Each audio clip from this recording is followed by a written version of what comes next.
le nom du PIM c'était Ecogito et on a travaillé sur les pensées écologiques à travers une méthode qui s'appelle l'arpentage au cours de notre semaine.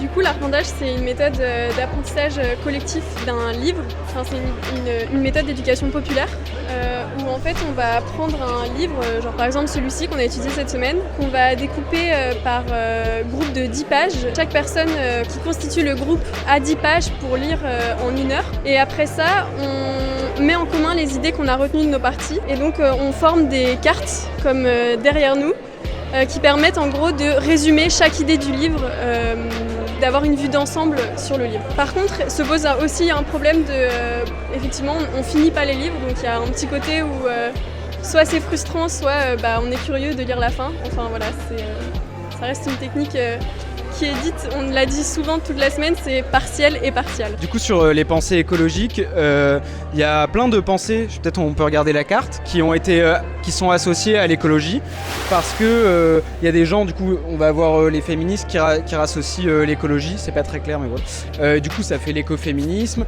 on a des pensées du capitalisme vert, de l'écosocialisme, et nous au début on s'est plutôt intéressé aux penseurs de la nature qui sont quelque part par là.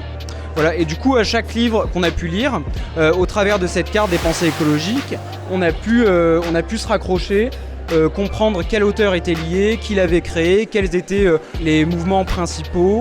On a beaucoup parlé de nos impressions vraiment tout le temps, presque tous les jours.